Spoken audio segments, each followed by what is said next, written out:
before we jump into today's project, I just wanted to jump in and kind of give you a little backstory of why I created this piece. I actually created it in our live I did in our Faith Impressions group. The link is down below if you'd like to join my group.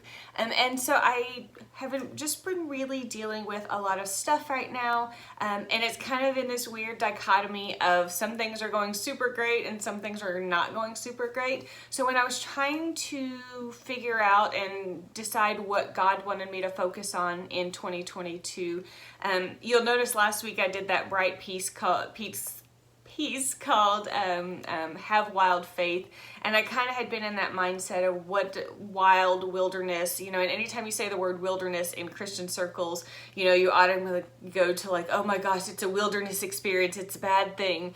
And so I was just researching and looking up scriptures that dealt with wild and wilderness, and I realized that the wilderness is not always a bad thing. In 1 Kings 17, 2-6, the Lord calls Elijah to go to the wilderness, and I'm going to read it because it literally says in verse 3, it says, "Leave here, turn eastward and hide in the Kerith ravine and rest in the Jordan. You will drink from the brook and I will direct the ravens to you." So he did what the Lord told him. He went to the Kerith ravine east of the Jordan and stayed there. The ravens brought him bread and meat in the morning, bread and meat in the evening, and he drank from the brook. So in that instance, the wilderness was actually a protection. Elijah had made some really important people angry, so God was protecting him by sending him to the wilderness.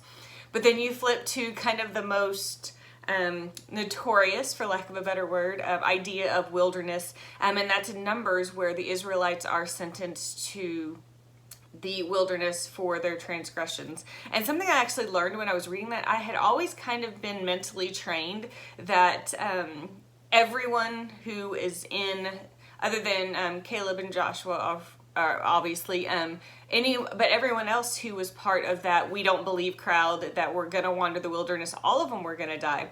But then I was reading, and it actually says in, let me look, in 14:33 in Numbers, that, "And your children will be shepherds wandering in the desert for 40 years. In this way, they will pay for your faithlessness until the last of you die in the wilderness."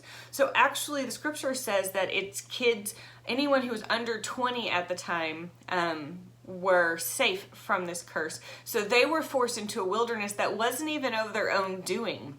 And so I really got to thinking about this dichotomist idea of wilderness, that sometimes wilderness is protection and sometimes wilderness is punishment, and that it's okay to be walking through those two wildernesses at the same time, because we all know sometimes that life is not just straight and narrow. It's not always this, it's not always that. Sometimes it's both. And so that's kind of where I was kind of settling in this year, with just this idea of having wild faith in two very different wildernesses.